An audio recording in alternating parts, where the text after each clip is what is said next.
let's see. First, there's an introductory greeting from the company that I'm supposed to read. It's kind of a legal thing, you know. Welcome to Freddy Fazbear's Pizza, a magical place for kids and grown-ups alike, where fantasy and fun come to life. Fazbear Entertainment is not responsible for damage to property or person. Upon discovering that damage or death has occurred, a missing person report will be filed within 90 days or as soon as property and premises have been thoroughly cleaned and bleached and the carpets have been replaced. Blah, blah, blah. Now, that might sound bad, I know, but there's really nothing to worry about. The animatronic characters here do get a bit quirky at night, but do I blame them? No. If I were forced to sing those same stupid songs for 20 years and I never got a bath, I'd probably be a bit irritable at night too. So remember, these characters hold a special place in the hearts of children and we need to show them a little respect, right? Okay. So just be aware, the characters do tend to wander a bit. They're left in some kind of free roaming mode at night. Something about their servos locking up if they get turned off for too long. They used to be allowed to walk around during the day too, but then there was the bite of 87. Yeah, it's amazing that the human body can live without the frontal lobe, you know? Now, concerning your safety, the only real risk to you as a night watchman here, if any, is the fact that these characters, if they happen to see you after hours, probably won't recognize you as a person. They'll most likely see you as a metal endoskeleton without its costume on. Now, since that's against the rules here at Freddy Fazbear's Pizza, they'll probably try to forcefully stuff you inside a Freddy Fazbear suit. Now, that wouldn't be so bad if the suits themselves weren't filled with crossbeams, wires, and animatronic devices, especially around the facial area. So you can imagine how having your head forcefully pressed inside one of those could cause a bit of discomfort and death. The only parts of you that would likely see the light of day again would be your eyeballs and teeth and pop up in front of the mask. Yeah, they don't tell you these things when you sign up. But hey, first station of the breeze. I'll chat with you tomorrow. Check those cameras and remember to close the doors only if absolutely necessary. Gotta conserve power. Alright, good night.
won't talk quite as long this time since Freddy and his friends tend to become more active as the week progresses. It might be a good idea to peek at those cameras while I talk, just to make sure everyone's in their proper place, you know. Interestingly enough, Freddy himself doesn't come off stage very often. I've heard he becomes a lot more active in the dark, though, so hey, I guess that's one more reason not to run out of power, right? I also want to emphasize the importance of using your door lights. There are blind spots in your camera view, and those blind spots happen to be right outside your doors. So if you can't find something or someone on your cameras, be sure to check the door light. You might only have a few seconds to react. Not that you would be in any danger, of course. I'm not implying that. Also, check on the current Pirate Cove from time to time.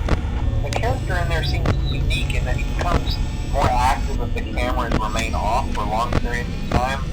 I guess he doesn't like being watched. I don't know. Anyway, I'm sure you have everything under control. Talk to you soon.